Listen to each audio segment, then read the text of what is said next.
എൻ്റെ പ്രിയപ്പെട്ടവരെ, വലിയ ദൈവാനുഗ്രഹത്തിലേക്ക് നമ്മൾ ക്ഷണിക്കപ്പെട്ടിരിക്കുന്നവരാണ്. ഒരു ആരാധന മനസ്സ് നിറച്ച് കർത്താവിൻ്റെ സാന്നിധ്യത്തിൻ്റെ ആഴവും ഉയരവും മനസ്സിലാക്കി നമ്മുടെ ജീവിതത്തിൻ്റെ അവസ്ഥകൾ എന്തു തന്നെയായാലും ഇതെല്ലാം പരിഹരിക്കാൻ അപ്പുറത്ത് കഴിവുള്ള കർത്താവിൻ്റെ തിരുസന്നിധിയിലേക്ക് നമ്മൾ വിളിക്കപ്പെട്ടിരിക്കുന്നത് ദൈവത്തിൻ്റെ സ്നേഹമാണെന്ന് തിരിച്ചറിയുന്ന അവസ്ഥയിൽ നിന്നാണ് ആരാധന മുളപൊട്ടി വരുന്നത്. നമുക്ക് നന്ദി പറയാം. കർത്താവേ, ഏറ്റു പ്രാർത്ഥിക്കുക. കർത്താവേ, എൻ്റെ കണ്ണീരിൻ്റെ ഈ കാലത്ത് അങ്ങേ ആരാധിക്കുവാൻ, ആരാധിച്ച് പരിഹാരം കാണുവാൻ,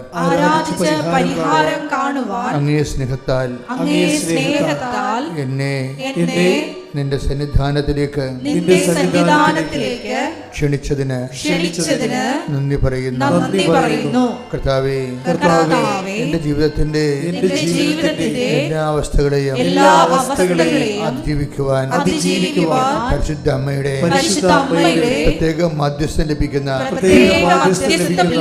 ഈ ആരാധനയ്ക്ക് പ്രത്യേക പരിഗണനയാൽ എന്നെ ക്ഷണിച്ചതിന് സ്തോത്രം ചെയ്യുന്നു. കർത്താവേ, എന്നെ ആരാധിക്കുവാൻ എനിക്ക് യോഗ്യത നൽകണമേ. എന്റെ ഇന്നത്തെയും എക്കാലത്തെയും എല്ലാ യോഗ്യതയും ഓർത്തുകൊണ്ട് ഞാൻ മനസ്തപിക്കുന്ന കർത്താവേ, എനിക്ക് പ്രാർത്ഥിക്കുവാൻ, ആരാധിക്കുവാൻ യോഗ്യത നൽകണമേ. എന്റെ കർത്താവേ, എന്റെ ആരാധനയെ സ്വീകരിക്കുന്നതിനായി നിന്റെ ആത്മാവിന്റെ അഭിഷേകത്തിൽ എന്നെ നിറക്കണമേ. യേശുവേ സ്തോത്രം, യേശുവേ നന്ദി, യേശുവേ ആരാധന. ഹല്ലേലൂയ, ശ്രുതികട ഹല്ലേലൂയ.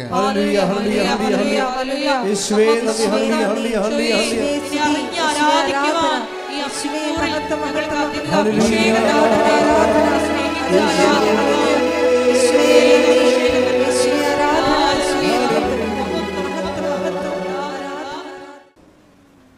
ഈശോമിശിഹായിൽ എനിക്ക് ഏറ്റവും പ്രിയപ്പെട്ട എൻ്റെ സഹോദരങ്ങളെ, ഉടമ്പടിയുടെ നമ്മുടെ ജീവിതത്തിൻ്റെ ഓരോ ആവശ്യങ്ങളാണ് ഉടമ്പടിയുടെ ഉള്ളറകളിലേക്ക് നമ്മളെ കൈപിടിച്ച് നടത്തുന്നത്.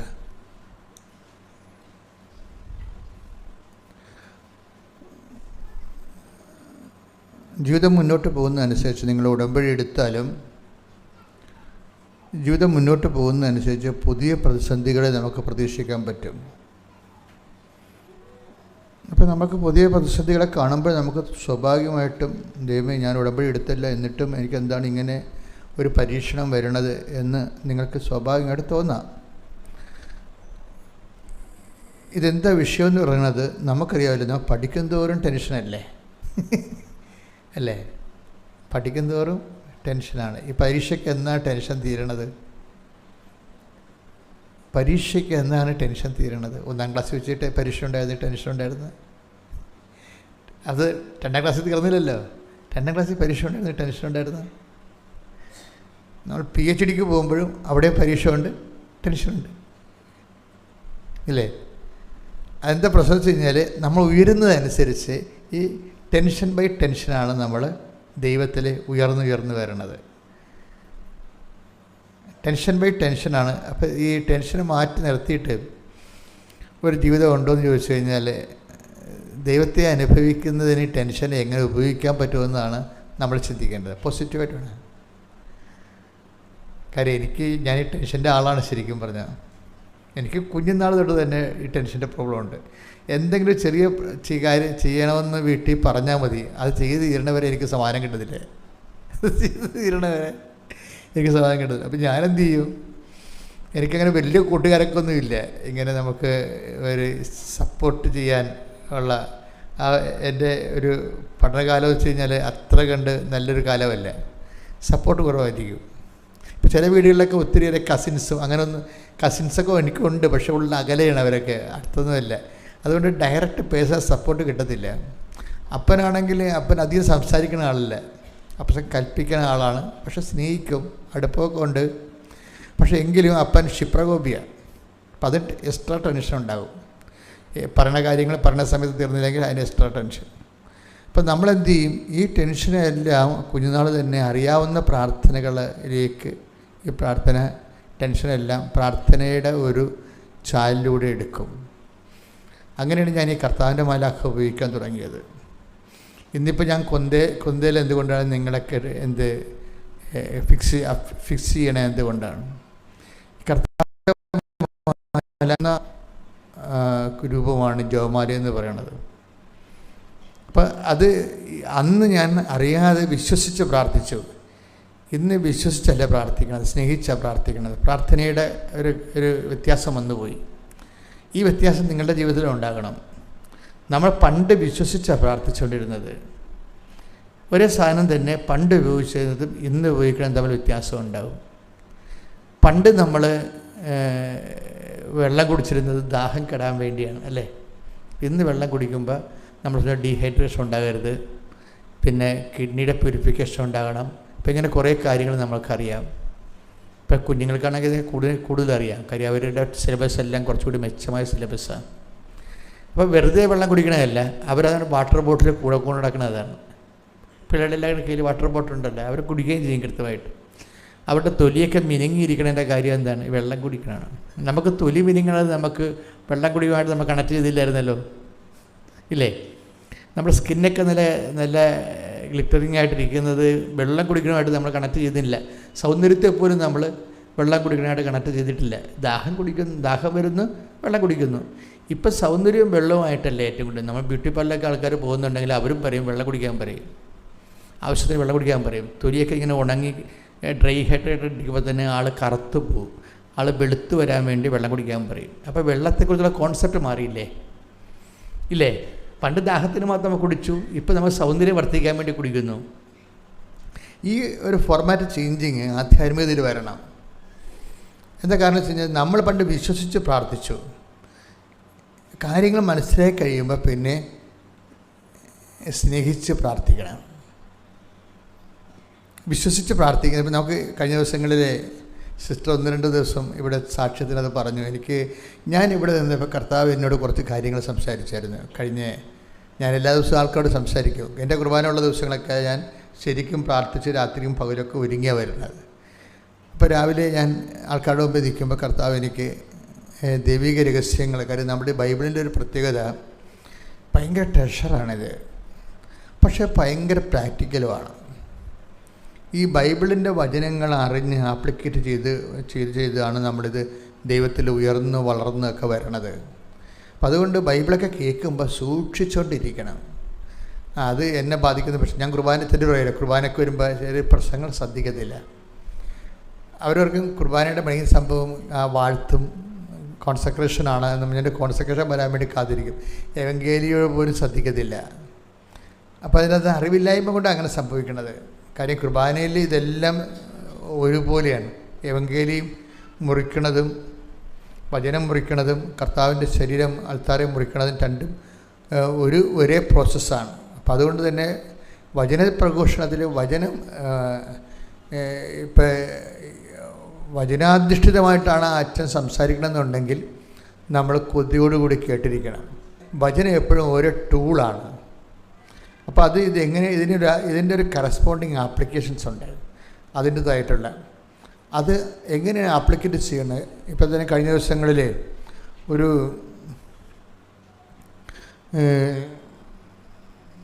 നമ്മൾ ചമ്പക്കുളത്തു നിന്നൊരു സഹോദരി ഒരു റോസ് ബെന്നി എന്നും പറഞ്ഞൊരു മോളെ സാക്ഷ്യം പറഞ്ഞു. നമ്മുടെ കൃപാസനം നമ്മൾ ഒരുമിച്ച് വളരുകയാണ്. അപ്പോൾ നമ്മൾ സാക്ഷ്യത്തിലാണ് വളരണം. എനിക്ക് ഭയങ്കര സീരിയസ് ആണ് ഈ സാക്ഷ്യങ്ങൾ. അതുകൊണ്ട് കാര്യം നമുക്ക് സാക്ഷ്യങ്ങൾ എന്താ പറയുക, മനുഷ്യന്മാർ ഓരോരുത്തരും ഓരോ സിറ്റുവേഷനിലാണ്. അപ്പോൾ എനിക്ക് കിട്ടിയിരിക്കുന്ന നോട്ട് ക്രിസ്തു എല്ലാമാണെന്നുള്ളതാണ്. ക്രിസ്തു എല്ലാമാണ്. അപ്പോൾ അശുദ്ധാത്മാവ് എന്നോട് പല പ്രാവശ്യം വചനത്തിലുള്ളതാണെങ്കിലും എനിക്ക് കിട്ടിക്കുന്ന നോട്ട്, നീ ആ മേഖലയിൽ കൂടുതൽ പ്രാർത്ഥിക്കണമെന്ന് പറഞ്ഞിട്ടുണ്ട്. ക്രിസ്തു എല്ലാമാണ്. എന്നിട്ട് പറയും എല്ലാവരിലുമാണെന്ന് പറയും. കൊളോസ്യസ് നമുക്ക് എടുത്ത് ആ വചനം എടുത്ത് കൊളോസോസ് 3:11 ഇവിടെ ഗ്രീക്കുകാരനെന്നോ യഹൂദനെന്നോ പരിച്ഛേദിതനെന്നോ അപരിച്ഛേദിതനെന്നോ അപരിഷ്കൃതനെന്നോ സിദിയനെന്നോ അടിമയെന്നോ സ്വതന്ത്രനെന്നോ വ്യത്യാസമില്ല. പിന്നെയോ ക്രിസ്തു എല്ലാമാണ്, എല്ലാവരിലുമാണ്. സ്റ്റാറ്റസിൻ്റെ പ്രോബ്ലം ഒന്നും ഇവിടെ ഇല്ല. അതാണ് സ്റ്റാറ്റസിനെ ഇവർ നള്ളിഫൈ ചെയ്യുന്നുണ്ട്. ഇപ്പോൾ ഓരോരുത്തരും ഓരോ സ്റ്റാറ്റസിലുള്ള ആൾക്കാരല്ലേ. നമ്മൾ സമുദായത്തൊക്കെ ജീവിക്കുമ്പോൾ ബൈബിൾ എങ്ങനെയൊക്കെ വളർന്നാലും ഈ സ്വീകരിക്കുന്നത് മനുഷ്യനായത് കാരണം ബൈബിളിനെ എൻ്റെ ചിറക് അരിഞ്ഞാണ് നമ്മൾ സ്വീകരിക്കുന്നത്. ഇപ്പം നമ്മൾ ഒരു പക്ഷിയെ വളർത്താൻ വേണ്ടി എടുക്കുമ്പോൾ എന്ത് ചെയ്യും? നമ്മൾ ആദ്യം എൻ്റെ ചിറക് വെട്ടിക്കണേ. ബൈബിളിൽ നമ്മൾ സ്വീകരിച്ചത് വളർത്തു പക്ഷിയെപ്പോലെയാണ്. ബൈബിൾ ഭയങ്കര പവർഫുള്ളാണ്. പക്ഷെ നമ്മുടെ ജാതിയും നമ്മുടെ സമുദായമൊക്കെ നോക്കിയിട്ട് ആണ് നമ്മൾ ബൈബിൾ സ്വീകരിച്ചിരിക്കുന്നത്. ഇന്നലെ ഇവിടെ ഒരു അച്ഛൻ നടന്നു വന്ന്, ഒരു എസ്ചക്കാരൻ, അങ്ങനെ ഓക്സ്ഫോർഡിൽ പഠിച്ച ആളാണ്. ഓക്സ്ഫോർഡ് പഠിച്ചിട്ട് ഇപ്പോഴ് റോമിൽ പഠിപ്പിച്ചുകൊണ്ടിരിക്കുകയാണ് കോളേജിൽ. അദ്ദേഹം നല്ല പ്രൊഫസറാണ്. അപ്പം അദ്ദേഹം ചങ്ങനാശ്ശേരിയിൽ നിന്ന് ഈ മങ്കൊമ്പ് വഴി മഴയത്ത് നടന്ന് വന്ന് കൊന്തയഞ്ചേരിക്കൊണ്ട് മാതാവിൻ്റെ അടുത്ത് ലീവിന് വന്നതാണ് നാട്ടിൽ. എനിക്കാണെങ്കിൽ അദ്ദേഹത്തിന് വല്ലാത്തൊരു ബഹുമാനം തോന്നി. കാര്യം അദ്ദേഹം ഒരു ഉന്നതമായ നിലവാരത്തിൽ എഡ്യൂക്കേഷൻ ലെവലിൽ ഭയങ്കര ഹൈയാണ്. പല പല ഭാഷകളറിയാം, പക്ഷേ വിശ്വാസത്തിൽ അതിനേക്കാൾ ഹൈയാണ്. ഞാൻ രാത്രി അദ്ദേഹത്തിൻ്റെ ഒരു മെസ്സേജ് കണ്ടപ്പോൾ അദ്ദേഹം എനിക്കൊരു നന്ദിയൊക്കെ പറഞ്ഞു ഞാൻ അദ്ദേഹത്തെ സ്വീകരിച്ചതിന്. അപ്പം ഞാനൊരു പറഞ്ഞു, നിങ്ങൾ അക്വിനാസിനെ പോലെയാണ്. അത് ഞാൻ പറഞ്ഞ വാട്സപ്പിലൊരു മെസ്സേജ് ഇട്ട്, നിങ്ങൾ അക്വിനാസിനെ പോലെയാണ്. എന്താണ് അക്വിനാസിൻ്റെ പ്രത്യേകത? വിശുദ്ധ അക്വിനാസിൻ്റെ പ്രത്യേകത, നിങ്ങൾ വിശുദ്ധനാണ്, അതേസമയം തന്നെ നല്ല വിജ്ഞാനിയാണ്. ഈ വിജ്ഞാനം കൂടുമ്പോൾ വിശുദ്ധി കുറവില്ല ചില ആൾക്കാർക്ക്. ഈ അച്ഛന് അങ്ങനെയില്ല, വിജ്ഞാനവും കൂടി വിശുദ്ധിയും കൂടി എൻ്റെ ഒപ്പം. അത് നമുക്ക് സംസാരിക്കുമ്പോൾ മനസ്സിലാകും അത്. അപ്പോൾ അതിൻ്റെ വിഷയം എന്ന് പറയണത്, ചില ആൾക്കാർക്ക് ഈ വിജ്ഞാനം കൂടിക്കഴിയുമ്പോൾ വിശുദ്ധി കുറയും. അത് നമ്മുടെ പ്രാർത്ഥന, നമ്മുടെ കപ്പാസിറ്റി, ഈ മെരിറ്റിന് അങ്ങനെ ഒരു ദോഷമുണ്ട്. എന്താണ് മനുഷ്യന്മാരുടെ ഒരു ശത്രു എന്ന് ചോദിച്ചാൽ ഞാൻ പറയും, ഉടമ്പടി ഭാഷയാണ് ഉപയോഗിക്കണമെങ്കിൽ പറയും മെരിറ്റ് ഈസ് ദ എനിമി. നമ്മുടെ ശത്രു മെരിറ്റാണ്. മെരിറ്റ് എന്ന് പറയുന്നത് എന്താണ്? ഒരു പുതിയ ശത്രു ഉടമ്പടി നമ്മളെ ഇങ്ങനെ ഐഡൻറ്റിഫൈ ചെയ്ത് തരും നമുക്ക്. ഉടമ്പടിയുടെ ഒരു ഗുണം അതാണ്. ഉടമ്പടി നമ്മൾ കൺഫ്രണ്ട് ചെയ്യാത്ത, നമ്മളെ അജ്ഞാതമായ കോണിൽ നിന്ന് നമ്മളെ ആക്രമിച്ച് കീഴ്പ്പെടുത്തിയിരുന്ന ഒരു അജ്ഞാത ശത്രുവിനെ, പുരാതനമായ ഒരു ശത്രുവിനെ ഉടമ്പടി ഇങ്ങനെ മുമ്പിൽ കൊണ്ടുവരും. അയാളുടെ പേര് മെരിറ്റ് എന്നാണ്. മെരിറ്റ് എന്ന് വെച്ചാൽ കപ്പാസിറ്റി, നമ്മുടെ യോഗ്യത. നമ്മുടെ യോഗ്യതയ്ക്ക് ഇവൻ നമ്മൾ എന്തുമാത്രം അറ്റാക്ക് ചെയ്യുന്നുണ്ടെന്ന് നമുക്കൊരു പിടിയില്ല. കാര്യം വെച്ചാൽ നമ്മളെപ്പോഴും യോഗ്യ, ഇപ്പം നിങ്ങൾക്കൊരു 50 ലക്ഷം രൂപ FD ഉണ്ടെങ്കിൽ അതിൻ്റെ ബേസിൽ നിങ്ങളെ പ്രാർത്ഥിക്കത്തുള്ളൂ. ഉറപ്പല്ലേ? നിങ്ങൾക്ക് കാലണ ഇല്ലെന്നുണ്ടെങ്കിൽ കർത്താവിൻ്റെ കാര്യക്കെട്ടി വീഴും. കാലണ കയ്യിലില്ലെങ്കിൽ കർത്താവിൻ്റെ കാര്യക്കെട്ടി വീഴും. അലമാര നിറച്ച് കാശാണെങ്കിൽ അതിൻ്റെ കുറച്ചേ പ്രാർത്ഥിക്കത്തുള്ളൂ. ആധ്യാത്മികതയുടെ ഏറ്റവും വലിയ ഇന്നേറ്റ് എനിമി എന്ന് പറയുന്നത്, ആന്തരിക ശത്രു എന്ന് പറയുന്ന മെരിറ്റാണ്. ഈ ഉടമ്പടി ഈ മനുഷ്യൻ ഗതി കിട്ടാതെ കിടക്കുന്ന കാരണങ്ങൾ ഒന്ന്, അതിൻ്റെ ഒരു കാരണം ഈ മെരിറ്റിലുള്ള റീസണബിൾ ആയിട്ടുള്ള അഡിഹറൻസാണ്. എന്ന് വെച്ച് കഴിഞ്ഞാൽ അവൻ്റെ യോഗ്യതയിലുള്ള അമിതമായ ആശ്രയം.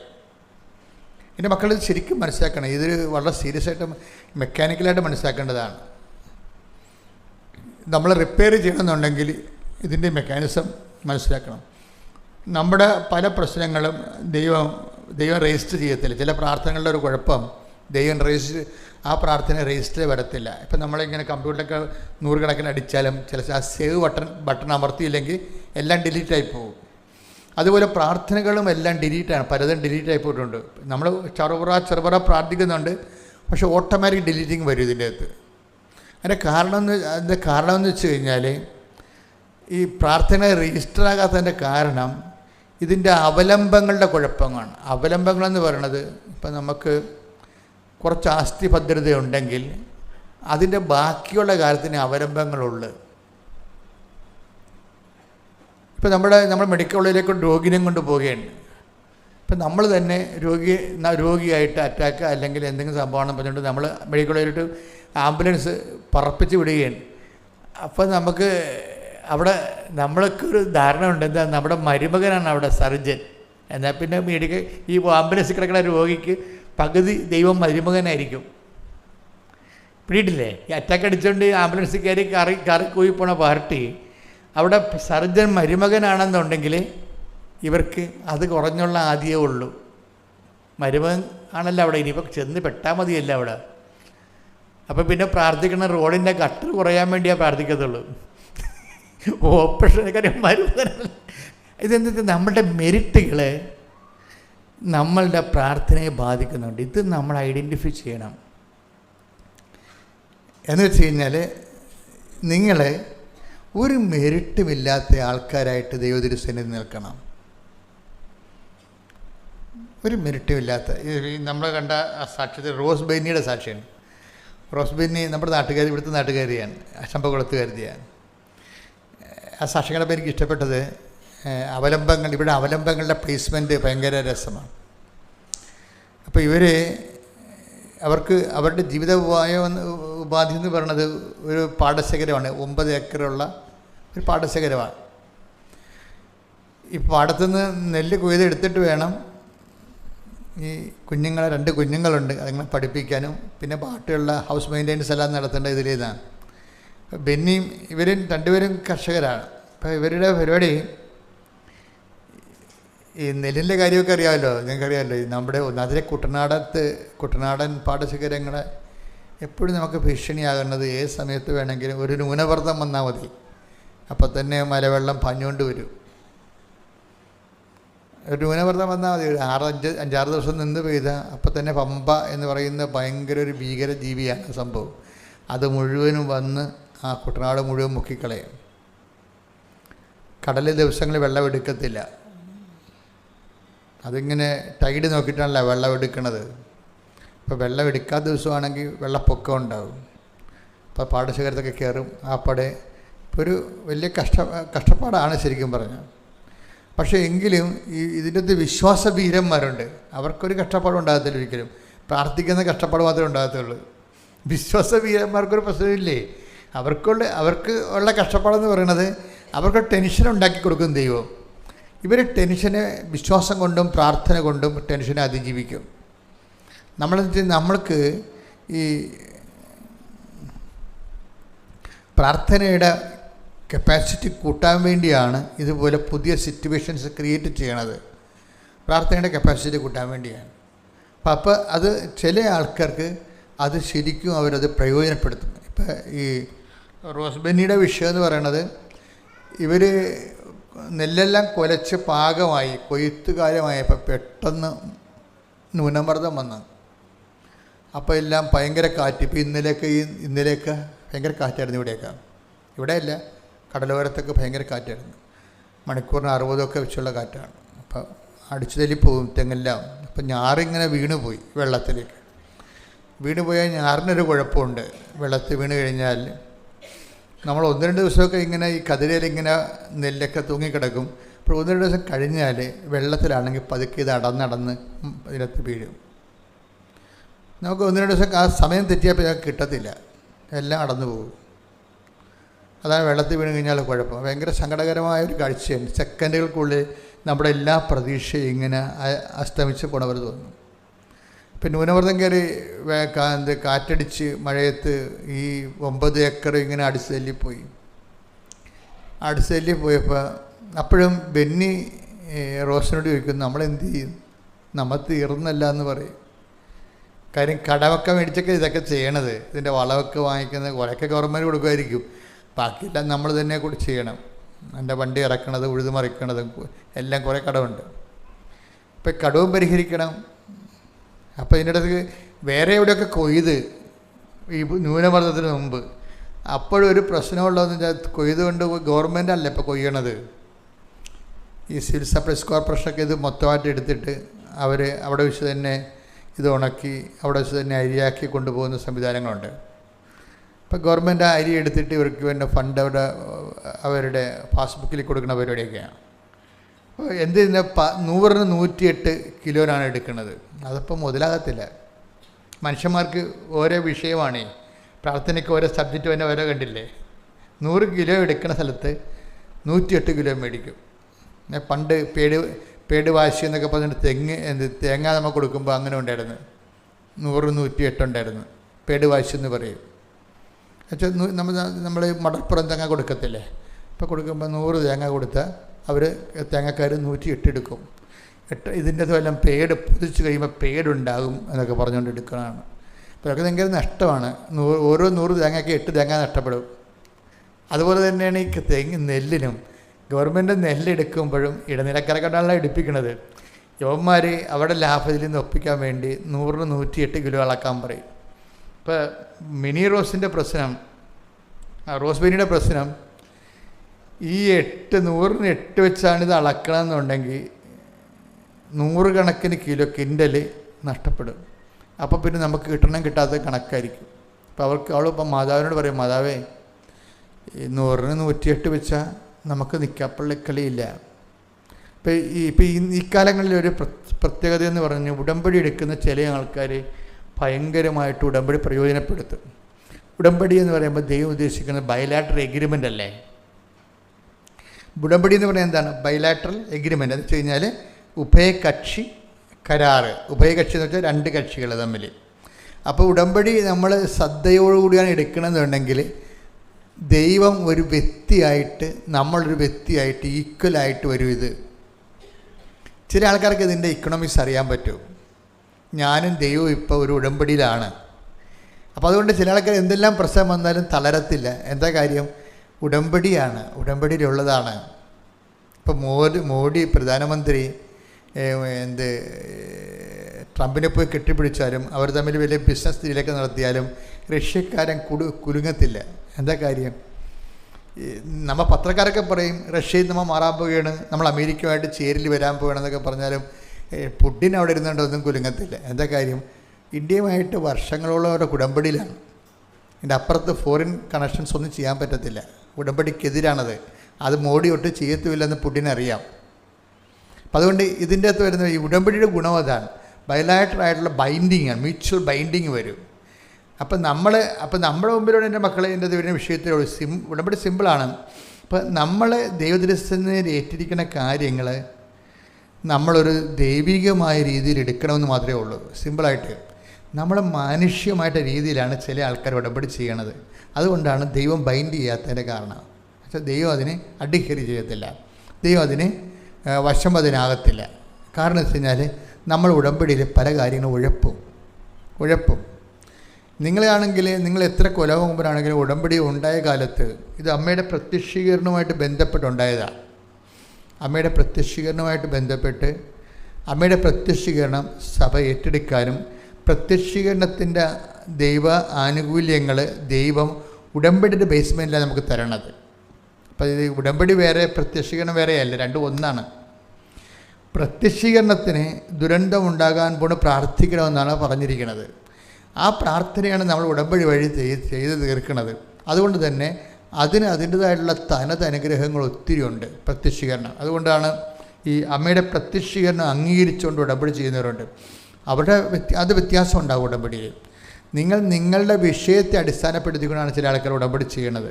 അപ്പോൾ അത് ലൂപ്പിംഗ് ചെയ്യുമ്പോൾ ഒന്ന് ശ്രദ്ധിച്ചാൽ മതി. ചിലപ്പോൾ നിങ്ങൾക്കൊരു വിഷയമുണ്ട്, ഓക്കെ, വീടിന് ലോൺ വേണം, അല്ലെങ്കിൽ നിങ്ങളുടെ കേസ് നിങ്ങളുടെ ബന്ധുക്കൾ അല്ലെങ്കിൽ ജയിലിലാണെങ്കിൽ അവർ പുറത്തിറങ്ങണം, അതൊക്കെ ആയിരിക്കും നിങ്ങളുടെ ഉദ്ദേശം. ദാറ്റ് മേ ബി അത്.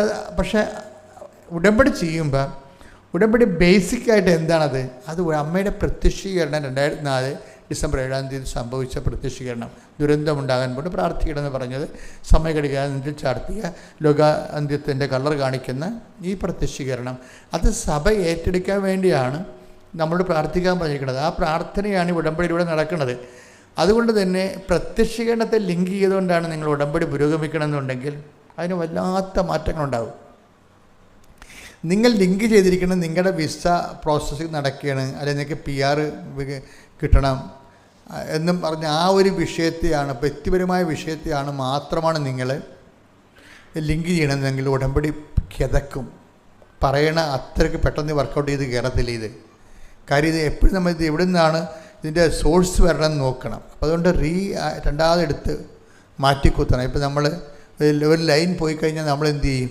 അടുത്ത ലൈൻ കുത്തും. ആ ലൈനും പോയി കഴിഞ്ഞാൽ അടുത്ത ലൈൻ കുത്തും. അതാ 3 ഫേസിൻ്റെ ഒരു ഗുണം അതാണ്. അപ്പോൾ നിങ്ങളിത് നഷ്ടപ്പെട്ട് കഴിഞ്ഞാൽ നിങ്ങൾ പറയുന്ന രീതിയിലേക്ക് അല്ലെങ്കിൽ പ്രോപ്പറായിട്ടുള്ള പ്ലഗിങ് നടത്തണം. ഇതിൻ്റെ ഒരു മെക്കാനിസം പ്രോപ്പർ പ്ലഗിങ് എന്ന് പറഞ്ഞാൽ എന്താണ്? നിങ്ങളുടെ വിഷയവുമായിട്ടാണ് ഉടമ്പടി അറ്റാച്ച് ചെയ്തിരിക്കുന്നത്. അങ്ങനെ അറ്റാച്ച് ചെയ്ത് വർക്ക് ചെയ്യത്തില്ല. ഇത് പ്ലഗ് ചെയ്യേണ്ടത് അമ്മയുടെ പ്രത്യക്ഷീകരണമായിട്ടാണ് പ്ലഗ് ചെയ്യേണ്ടത്.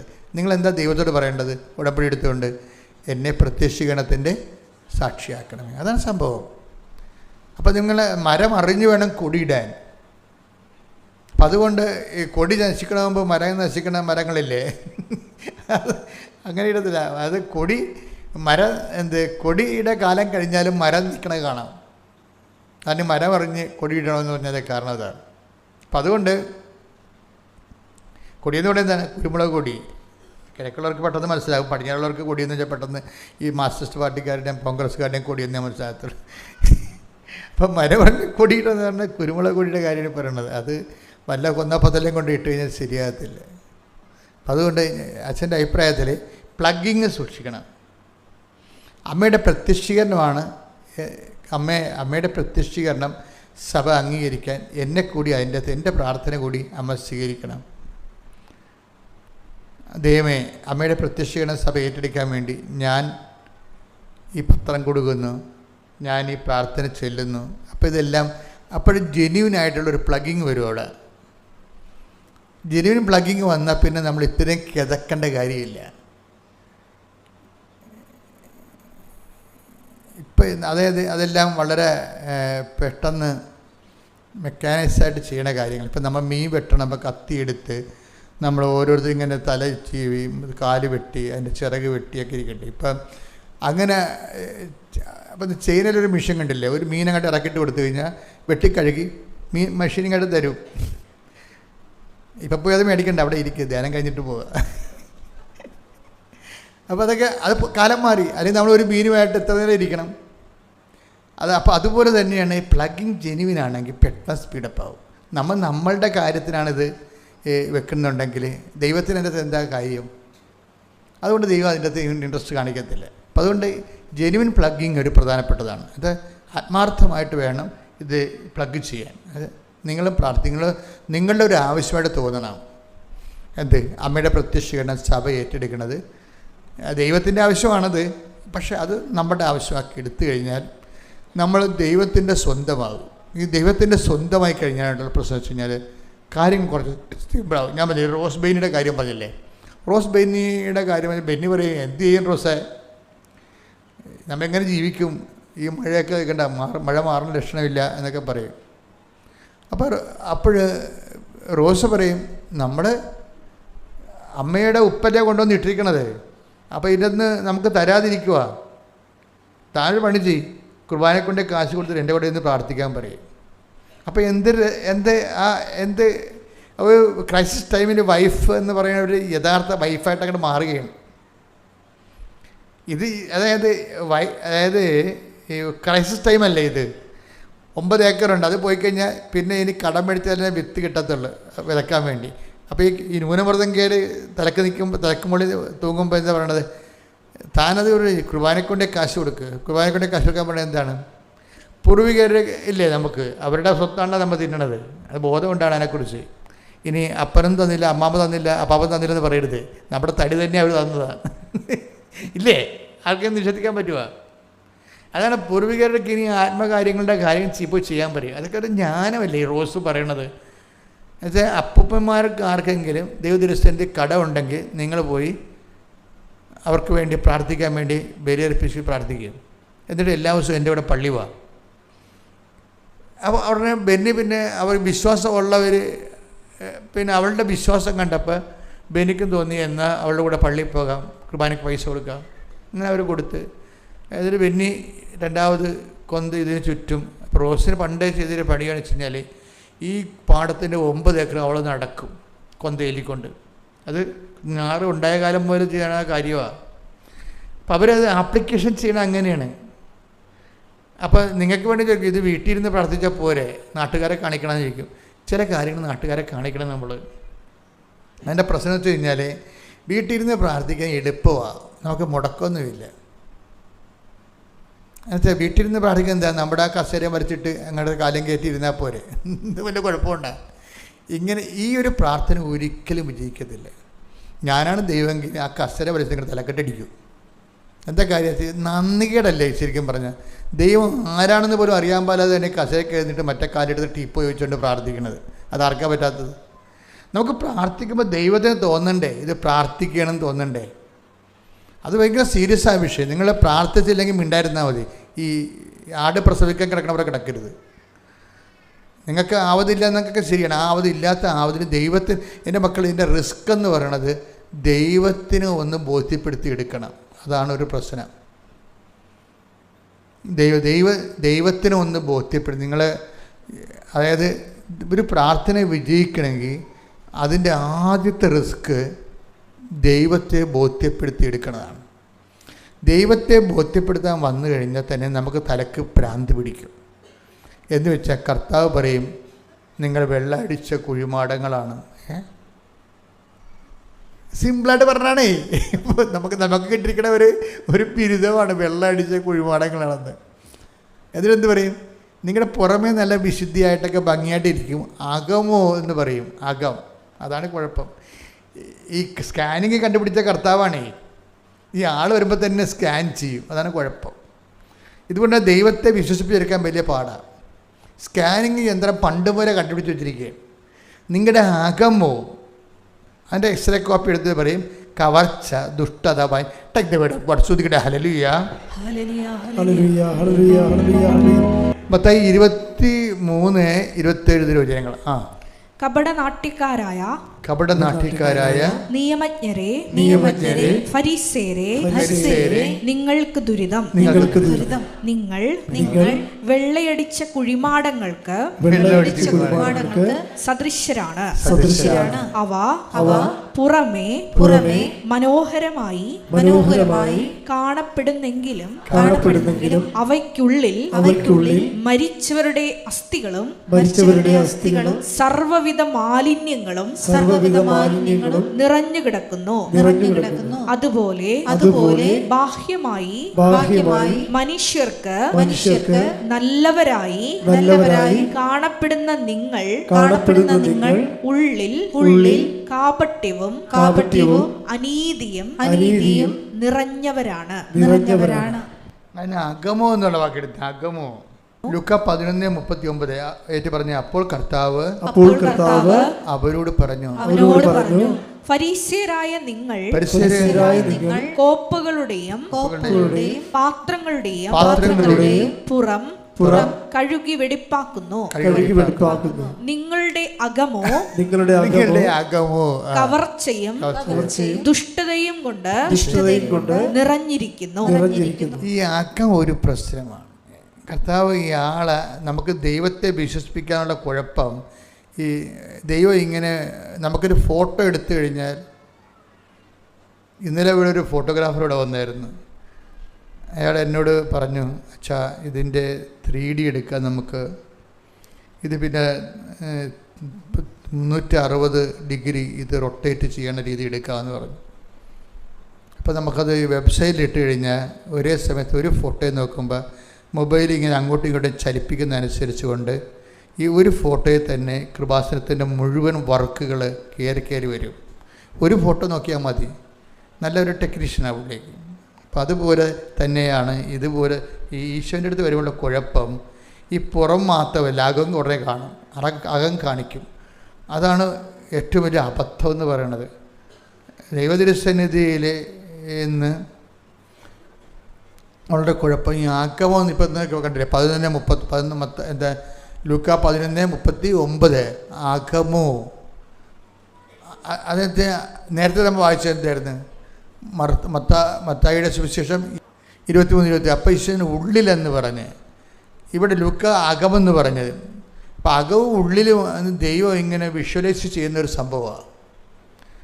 അതുകൊണ്ടാണ് ഉടമ്പടി നമ്മളെപ്പോഴും നിങ്ങൾ കുമ്പസാരിക്കണമെന്ന് പറയുന്നതിൻ്റെ കാരണം. കുമ്പസാരത്തിൽ ചെയ്ത പാപങ്ങൾ മാത്രമേ നമുക്ക് കുമ്പസാരത്തിൽ പറയാൻ പറ്റത്തുള്ളൂ. ചെയ്ത പാപങ്ങൾക്ക് അനുതാപം ഉണ്ടെങ്കിൽ ഏറ്റു പറഞ്ഞാൽ അതിൻ്റെ ഗുണമുണ്ടാവും. പക്ഷെ പാപം ചെയ്യാനുള്ള പ്രവണത എന്ന് പറയണത് നമ്മളുടെ നിലപാടാണത്. ഇപ്പം നമ്മളിപ്പോൾ റോസ് ബെന്നിയുടെ കാര്യം, റോസ് ബെന്നിക്ക് 9 ഏക്കറുണ്ട്. അപ്പോൾ മറ്റുള്ളവരെല്ലാവരും നമ്മുടെ അകം ശരിയല്ലെങ്കിൽ, റോസ് ബെന്നി ഈ സാക്ഷ്യം പറഞ്ഞപ്പോൾ ഒരു കാര്യം എന്ന് വെച്ചാൽ, ഞാൻ ഈശോയോട് പറഞ്ഞത്, ഈശോ എൻ്റെ പാടശേഖരത്തിൻ്റെ പ്രശ്നമല്ല, ഞങ്ങൾക്കിത് തന്നില്ലെങ്കിൽ കുഞ്ഞുങ്ങളെ പഠിപ്പിക്കാൻ അവിടെ ഹോസ്റ്റൽ ഫീസുകളൊന്നും കൊടുക്കാൻ പറ്റത്തില്ല, കോളേജ് ഫീസ് കൊടുക്കാൻ പറ്റത്തില്ല. പക്ഷേ എന്നെപ്പോലെ കുട്ടനാട്ടിലുള്ള എല്ലാ പാടശേഖരങ്ങളും ഞാൻ സമർപ്പിക്കുകയാണ്. അവരും എന്നേക്കാൾ കടക്കാരായിരിക്കും മിക്കവാറും. അതാണ് പ്രശ്നം. അതാണ് ഈ അകമോ എന്ന് പറഞ്ഞത്. അകമോ എന്ന് പറഞ്ഞത് വെച്ചാൽ അകം ഒരു പ്രശ്നമാണ്. ഇപ്പോൾ റോസ് ബെന്നിയെ സംബന്ധിച്ചത് ഈ പ്രാർത്ഥന ദൈവത്തിൽ കേൾക്കാതിരിക്കാൻ പറ്റത്തില്ല. എന്താ കാര്യം? അകം ഓക്കെയാണ്. ചില ആളെ സംബന്ധിച്ചിടത്തോളം എനിക്ക് മാത്രം കൊയ്താൽ മതി, ബാക്കിയെല്ലാം നശിക്കണമെന്നുള്ള ആഗ്രഹം ഉണ്ടാവും. അതാണ് അകമോ. കവർച്ചയും ദുഷ്ടതയും കൊണ്ട് നിറഞ്ഞിരിക്കുന്നു, അല്ലേ? കവർച്ച ചെയ്തിട്ട് നമ്മൾ മാത്രം രക്ഷപ്പെടണം, ബാക്കിയുള്ളവരെല്ലാം ഗതി പിടിക്കാതെ പോരണം. ഇവർ പറയണ കാര്യം അത് നമ്മുടെ ജാതിക്കാരല്ല എന്ന് പറയണം. ഇപ്പം ഇങ്ങനെ സംഭവമല്ലേ? അതാണ് വിഷയം വരുന്നത്. അപ്പം ഇങ്ങനെ വരുമ്പോൾ ഈ ജാതിയും സ്പർദ്ധയും എല്ലാം കയറി വരുമ്പോൾ അകം മോശമാവും. അപ്പം എപ്പോഴും നമ്മൾ ശ്രദ്ധിക്കേണ്ടത്. അതുകൊണ്ടാണ് ഈശോ പറയണത്, ഈശോ ഈ അകമോ എന്ന് പറഞ്ഞത് റിപ്പീറ്റ് ചെയ്യണത്, മനുഷ്യരിൽ അവൻ വിശ്വസിച്ചില്ല എന്നുള്ളതാണ്. അകം മോശമാണെങ്കിൽ പിന്നെ നമ്മളെ ദൈവം വിശ്വസിക്കത്തില്ല. അകം മോശമാണെങ്കിൽ ദൈവം നമ്മളെ വിശ്വസിക്കത്തില്ല. അതാണ് 2:24 യോഹന്നാന്റെ സുവിശേഷം. യേശുവാകട്ടെ അവരെ വിശ്വസിച്ചില്ല, കാരണം അവൻ അവരെ എല്ലാം അറിഞ്ഞിരുന്നു. മനുഷ്യനെ പറ്റി ആരുടെയും സാക്ഷ്യം അവന് ആവശ്യമായിരുന്നില്ല. മനുഷ്യനിലുള്ളത് എന്താണെന്ന് അവൻ വ്യക്തമായി അറിഞ്ഞിരുന്നു. അപ്പൊ ഒന്നിട്ട് പറഞ്ഞു നോക്കണം, മനുഷ്യരെ കുറിച്ച് ആരുടെയും സാക്ഷ്യം അവന് ആവശ്യമായിരുന്നില്ല. കാരണം മനുഷ്യനുള്ളത് എന്താണെന്ന് അവൻ വ്യക്തമായി അറിഞ്ഞിരുന്നു. അപ്പൊ ശുപാർശ നടക്കത്തില്ലെന്നായി പറയണത്. അതല്ലേ പറയണത്. മനുഷ്യരെക്കുറിച്ച് ആരുടെയും സാക്ഷ്യം അവന് ആവശ്യമില്ല. എന്താ കാര്യം? ഇപ്പം നമ്മളിവനെ ശുപാർശ ചെയ്താലും ഇവൻ കയ്യിരിപ്പ് മോശമാണെങ്കിൽ വർക്കൗട്ട് ചെയ്യത്തില്ല. അത് നമ്മൾ വളരെ ശ്രദ്ധിക്കണം. അതായത് മനുഷ്യരെക്കുറിച്ച് ആരുടെയും സാക്ഷ്യം ആവശ്യമായിരുന്നില്ല. കാര്യം എന്താണ്? മനുഷ്യൻ്റെ ഉള്ളിലുള്ളത് എന്താണെന്ന് അവൻ അറിഞ്ഞിരുന്നു. അപ്പോൾ ഈ നമ്മുടെ ഉള്ള് ഉടമ്പടിയുടെ പ്രധാനപ്പെട്ട ഒരു ശ്രദ്ധാകേന്ദ്രമാണ്. നിങ്ങളത് എന്തെങ്കിലും മാർഗം ഉണ്ടെങ്കിൽ ഉള്ള് കറക്റ്റ് ചെയ്യണം. എന്തെങ്കിലും മാർഗം ഉണ്ടെന്ന് വെച്ച് കഴിഞ്ഞാൽ ചില ആൾക്കാർ ദൈവം നേരിട്ടിറങ്ങി വന്നാൽ പോലും അവരുടെ പാപത്തിൽ നിന്ന് മാറത്തില്ല. അപ്പം അവരെക്കുറിച്ച് എനിക്ക് പറയാനൊന്നുമില്ല.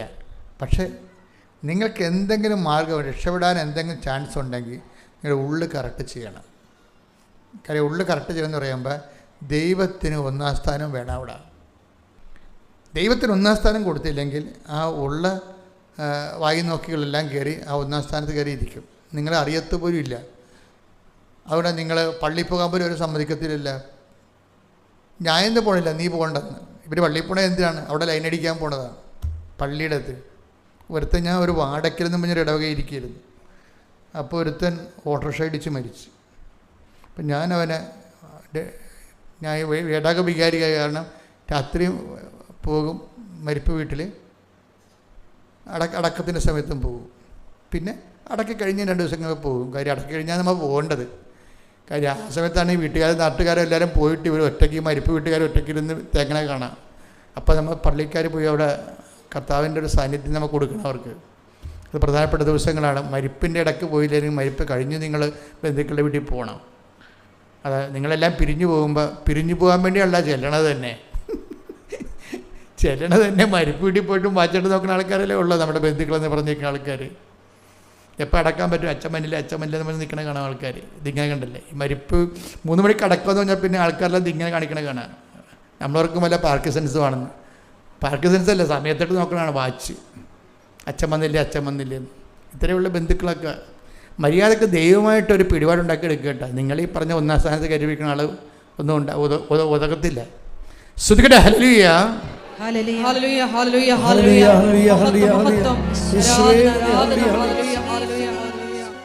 ഇപ്പം തന്നെ ഞാൻ ഇവരുടെ കാര്യം പറഞ്ഞില്ലേ, അപ്പോൾ ഈ ഓട്ടോറിക്ഷക്കാരൻ, അപ്പം നമ്മൾ ദൈവത്തിന് 1-ാം സ്ഥാനം കൊടുത്തില്ലെങ്കിൽ വേറെ ആൾക്കാരൊക്കെ വരിഞ്ഞു കയറി നമ്മുടെ ജീവിതത്തിലിരിക്കും. നമ്മളത് ഭയങ്കര ഗമയായിട്ട് കൊണ്ടുനടക്കുകയും ചെയ്യും. മനുഷ്യൻ എന്തുമാത്രം വിഡ്ഢിയാണെന്നറിയാമോ? അപ്പോൾ ഞാനീ വീട്ടിൽ ചെന്ന്, അപ്പോൾ എന്നെ കണ്ടപ്പോൾ തന്നെ അവിടുത്തെ ഒരു ടീച്ചറാണ്, എൻ്റെ മകനാണ് മരിച്ചു കിടക്കുന്ന ഓട്ടോറിക്ഷ അടിച്ച്. അപ്പോൾ എന്നെ കണ്ടപ്പോൾ പറഞ്ഞു, എൻ്റെ അച്ഛാ, ഞാനെല്ലാ കുരിശ് വിട്ടാണ് ഇവനെ കിടത്തിയത്, ഒരു കുരിശ് ഇവനെ രക്ഷിച്ചില്ലെന്ന്. അപ്പോൾ എനിക്കിട്ട് പാരപണിയാണ്, മരിപ്പിൻ്റെ ഇടയ്ക്ക് അച്ഛനിട്ട് പണി കൊടുക്കണവരെ. അവർ പറഞ്ഞു, ഞാനെല്ലാ കുരിശ് വിട്ടാണ് ഇവനെ കിടത്തിയത്, ഉറക്കിയതേ കുഞ്ഞുനാൾ മുതൽ, ഒരു കുരിശും അവനെ രക്ഷിച്ചില്ലെന്ന്. ഇതാണ് ബേസിക് അവരുടെ. എനിക്ക് അറിയാം എന്തുകൊണ്ടാണ് കുരിശൊന്നും രക്ഷിക്കാഞ്ഞെന്ന്. അത് എനിക്കവിടെ പറയാൻ പറ്റുമോ? ഇവർക്ക് ഞാനവിടെ കക്ഷിയല്ലല്ലോ എൻ്റെ അടുത്ത്. എന്ത് സംഭവിച്ചു, ഇവൻ അവിടെ നിന്ന് പോരണത്, വീട്ടിൽ നിന്ന് പോന്നിട്ട് ഈ കുർബാന ഉയർത്തുന്ന സമയത്ത് എല്ലാം ഇവൾ ഒരു ലൈനുണ്ട്, അവളെ വിളിച്ച് പള്ളിയിൽ നിന്ന് ഇറക്കിയിട്ട് പള്ളിയുടെ മണിമാരുടെ മുകളിലൊക്കെ ഇരുന്നുകൊണ്ട് സംസാരിച്ചുകൊണ്ടിരിക്കുന്ന പരിപാടി. പ്രൊട്ടക്ഷൻ പോയി. എപ്പോഴും നമ്മൾ ശ്രദ്ധിക്കണം. നമ്മൾ ഒന്നിറങ്ങിയ നേരം വിളിക്കുമെന്ന് വിചാരിക്കരുത്. കാര്യം നമ്മൾക്ക് ദൈവം നമ്മളെ നിലനിൽക്കുന്നത് തന്നെ ദൈവം നമ്മുടെ പ്രൊട്ടക്ഷനോട്. നമുക്ക് പുറകിൽ കണ്ണില്ലെന്ന് എപ്പോഴും ഓർത്തേക്കണം. പുറകിലെ കണ്ണ് ദൈവത്തിൻ്റെ കണ്ണാണ്. അത് നിങ്ങൾ ഈ തലക്കെട്ട് കെട്ടി അടച്ചു വെക്കരുത്. ഞാൻ പോരാളിയാണെന്ന് പറഞ്ഞാൽ തലക്കെട്ട് കെട്ടുന്നത്. തലക്കെട്ട് കെട്ടുമ്പോൾ ദൈവത്തിൻ്റെ പുറകിലെ കണ്ണ് അടഞ്ഞു പോകും. ദൈവത്തിൻ്റെ കണ്ണാണത്. എൻ്റെ പ്രശ്നം വെച്ചാൽ ദൈവമാണ്. നമുക്കെല്ലാവരും കാണാൻ പറ്റില്ല മക്കളെ. ജോലി ഉണ്ടെന്ന് വെച്ചാൽ നമുക്ക് സമാധാനം ഉണ്ടാകുന്ന നിർബന്ധമില്ല. ആരോഗ്യം ഉണ്ടെന്ന് വെച്ചാൽ നമുക്ക് സന്തോഷമുണ്ടെന്ന് നിർബന്ധമില്ല. കുറേ പകുതിയോളം കാര്യം ദൈവത്തിൻ്റെതാണ്. ആദ്യമേ തന്നെ നമ്മൾ അഹങ്കാരത്തിൻ്റെ വാള് വെച്ച് കീഴടങ്ങണം. കർത്താവേ, നീ എന്നെ കൈപിടിച്ച് നടത്തണമേ, ഞാൻ അന്ധനാണെന്ന് പറയണം. എനിക്ക് കാണേണ്ട പോലെ കാണാൻ പറ്റണില്ല, ഞാൻ കാണുന്നതെല്ലാം മാത്രമേ ഉള്ളതെന്ന് ഞാൻ ധരിക്കുന്നു, നീ എന്നെ കൈപിടിച്ച് നടത്തണമേ. അവിടെയാണ് എളിമ വരണത്. എളിമ ഉണ്ടെങ്കിൽ നമ്മൾ ആശ്രയം ഉണ്ടാകും. ഇപ്പം ഈ റോസ്റ്റിൻ്റെയും ബെന്നിയുടെയും വിഷയം എന്താ? മഴ ഇങ്ങനെ കനക്കണ സമയത്ത് റോസ് കൊന്തയും ചൊല്ലിക്കൊണ്ട് ഈ പാടശേഖരത്തിന് ചുറ്റും നടക്കുകയുണ്ട്. ബെന്നിക്ക് കൊടുക്കുന്ന സപ്പോർട്ട് ഭയങ്കരമാണ്. ഇത് നമ്മൾ ഉടമ്പടി എടുത്ത പാടശേഖരമാണ്. നമ്മൾ മാത്രമല്ല, നമ്മൾ മൂലം ഇവിടെയുള്ള പാടശേഖരങ്ങളെല്ലാം രക്ഷപ്പെടും. കാര്യം എന്താ? നമുക്ക് ദൈവമായിട്ട് ബന്ധമുണ്ട്. ഇവർക്ക് പറയണ കറക്റ്റാണ്. അപ്പോൾ ബെന്നിക്ക് പക്ഷേ ഇവളിങ്ങനെ ഈ വേദോപദേശമൊക്കെ പറഞ്ഞെങ്കിലും ബെന്നിക്ക് അത്ര വിലപ്പോണില്ല. അത് ഭാര്യയുടെ സ്ഥിരം വേദോപദേശമാണെന്ന് പറഞ്ഞുകൊണ്ട് ഇവൻ തള്ളിക്കളയും. അപ്പോൾ അമ്മയോട് പറയും, അമ്മേ, ബെന്നി വിശ്വസിക്കണില്ല, ഞാൻ തലകുത്തി പറഞ്ഞിട്ട് പോലും ഇതിന്മേ ഒരു മഴക്കാറ് വീഴത്തില്ലെന്ന് എനിക്കറിയാം, എനിക്ക് അമ്മയ്ക്കും അറിയാം. പക്ഷെ ബെന്നി വിശ്വസിക്കണില്ല. അപ്പം ബെന്നിക്കൊരു അടയാളം കൊടുക്കുമെന്ന് പറയും. അങ്ങനെ അവർക്കെന്തൊരു അധികാരമാണ് അമ്മയോട് സംസാരിക്കാൻ. എനിക്ക് വിശ്വാസമുണ്ട്, പക്ഷെ ബെന്നി വിശ്വസിക്കണില്ല. ബെന്നിക്കൊരു അടയാളം കൊടുക്കാൻ പറയും. അതെന്തൊരു കമാൻഡാണ്, അമ്മയോട് പറയണതാണ്. ആ പറഞ്ഞ് വായി നാക്കിട്ടില്ല, അപ്പം തന്നെ മഴവില്ലിങ്ങനെ വന്ന് വീശിയങ്ങ് നിൽക്കും പാടത്ത്. അപ്പോൾ ബെന്നി വിളിക്കും, ബെന്നി നോക്ക്, അമ്മ വന്നിട്ടുണ്ടെന്ന് പറയും. അതാണ് ബന്ധം എന്ന് പറയണത്. ബെന്നി നോക്ക്, അമ്മ വന്നിട്ടുണ്ട്, ഇപ്പം മതിയാ. ചോദിക്കാതിരിക്കുകയാണ് എപ്പോഴും നല്ല ദൈവത്തോട്. ഗതികെട്ടാൽ ചോദിക്കണം. ചോദിച്ച് ദൈവത്തിനെ പരീക്ഷിക്കാതിരിക്കുകയാണ് എപ്പോഴും നല്ലത്. പക്ഷേ ഇപ്പോൾ ബെന്നി വിശ്വസിക്കാത്തത് കൊണ്ടാണ് അവളങ്ങനെ പറയണത്. പിന്നെ എന്താ സംഭവിക്കണമെന്നറിയാം? പിന്നെ അവൾ പറയണതേ, പിന്നെ ഒരു വെയിലിങ്ങോട്ട് വന്നിട്ടുണ്ടല്ലോ അച്ഛാ, ഇവിടെ ഈ പാടശേഖരത്തിൽ വെള്ളം പറ്റിയ വഴിയറിഞ്ഞില്ലെന്ന്. ഞങ്ങൾക്ക് എല്ലാ പാടശേഖരത്തിലും കൂടി വണ്ടി ഇറങ്ങുകയാണ്. ഞങ്ങൾക്ക് വണ്ടി കിട്ടുമെന്ന് ഞാൻ അമ്മയോട് ചോദിച്ചു. അമ്മേ, വണ്ടിയെല്ലാം ഓരോരുത്തർ പാർട്ടി ബേസിലൊക്കെ അല്ലേ വണ്ടി കിടക്കണത്. അപ്പോൾ അതുകൊണ്ട് വണ്ടിക്കാർ അവരുടെ ബന്ധമുള്ള പാടശേഖരങ്ങളിലൊക്കെയാണ് വണ്ടി ഓടിച്ച് അത് കൊയ്ത് കിട്ടത്തുള്ളൂ. അപ്പം ഞങ്ങൾക്ക് വണ്ടി കിട്ടുമോ അമ്മയെന്ന് ചോദിക്കുമ്പോൾ 4 വണ്ടി ഒരുമിച്ച് വരും. എന്നിട്ട് അവരങ്ങോട്ട് കൊയ്ത് ടക്കടകാന്ന് കൊയ്ത് 9 ഏക്കറും കൊയ്ത് കൊടുത്തിട്ട് പോകും. ഒരു നെല്ല് പോലെയാണ്. അപ്പോഴുണ്ട് ഗവൺമെൻറ് വിളിച്ച് പറയാണ് 100-ന് 8 വേണ്ട, 100-ന് 1 മതിയെന്ന്. Hallelujah hallelujah. അപ്പം നോക്കി എന്ത് അത് ആ സെക്ഷൻ പോണ പൂക്ക് കണ്ടില്ലേ, അതെന്ന് പറയണത് ഉടമ്പടിയാണ്. ഉടമ്പടി എന്ന് പറയുമ്പോൾ ആ ഉടമ്പടി എടുക്കുന്ന ആളിന് ചഞ്ചലിപ്പുണ്ടാകരുത്. നമുക്ക് ചഞ്ചലിപ്പുണ്ടോ ഇപ്പം നമ്മൾ മോട്ടർ അടിക്കുമ്പോൾ എയർ കയറുമല്ല ഇല്ലേ? നിങ്ങൾ മോട്ടർ കണ്ടിട്ടില്ലേ? ഓ ഭാഗ്യം. മോട്ടർ അടിക്കുമ്പോൾ എയർ കയറും, ചില സമയത്ത് വെള്ളം കയറത്തില്ല. വെള്ളം കയറും, മോട്ടർ ഇങ്ങനെ കറങ്ങിക്കൊണ്ടേയിരിക്കും. പക്ഷെ നമ്മൾ അറിയത്തില്ല വെള്ളം കയറുന്നുണ്ട്. എന്നിട്ട് നമ്മളിങ്ങനെ കഴുത്ത് വലിച്ചിങ്ങനെ മുകളിലോട്ട് നോക്കും, എന്താണ് ഓവർഫ്ലോ ചെയ്യുന്നുണ്ട്, ഇങ്ങനെ നോക്കും. എന്നിട്ട് ഇടയ്ക്കിടയ്ക്ക് വന്നിട്ട് നമ്മളെ മെസ്സിയിട്ട് കളിപ്പിക്കുകയും ചെയ്യും, തീ കൂട്ടുകയും കുറയ്ക്കുകയും ചെയ്യും. ചാടി വന്നിട്ട് മോട്ടർ ടാങ്കിൽ നോക്കും, ഓവർഫ്ലോ ചെയ്യുന്നുണ്ട്. ഇവിടെ ഈ മോട്ടർ അടിക്കുന്നുണ്ട്, ഇതിന് ഓവർഫ്ലോ വരണില്ല എന്ന് പറയും. അപ്പോൾ നോക്കണ പറഞ്ഞേ മോട്ടർ അടിക്കുന്നുണ്ട്, വെള്ളം കയറുന്നില്ല, ഗ്യാസാണ് കയറണത്. അപ്പോൾ ഇനി രണ്ടാമതെല്ലാം അഴിച്ച് രണ്ടാമത് പണിയേണ്ടി വരും.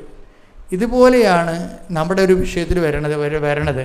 പ്രാർത്ഥിക്കുന്നുണ്ട് നമ്മൾ, മരണ പ്രാർത്ഥനയാണ്. പക്ഷേ ടെൻഷൻ കയറി പോകും. ഇതിൻ്റെ ഇടയിൽ കൂടി ഗ്യാസ് കയറുന്നുണ്ട്. ടെൻഷൻ മാത്രമേ ഉണ്ടാകത്തുള്ളൂ, പ്രാർത്ഥന കയറത്തില്ല. അതിതാണ് ഈ അബദ്ധം പറ്റണത്. അപ്പോൾ അതുകൊണ്ട് ഈ റോസിൻ്റെ ഒരു വിശ്വാസത്തിലേക്ക് വരണം. എത്ര മഴക്കാറ് കണ്ടാലും അമ്മ ഇത് കൊയ്ത് നമുക്ക് തരും എന്ന് ബലമുണ്ടാകണം. ഇത് ബലമുണ്ടാകും എന്ന് പ്രാർത്ഥിച്ച മക്കളെ. കർത്താവായ ദൈവമേ, എല്ലാ വിഷമങ്ങളുടെ ഇടയ്ക്കും നല്ല ഉറപ്പ് കിട്ടാൻ, നല്ല അവലംബം കിട്ടാൻ ഞങ്ങൾക്ക് പ്രത്യേകമായ ആത്മധൈര്യം നൽകണമേ. ശ്രുതികട ഹല്ലേലൂയ.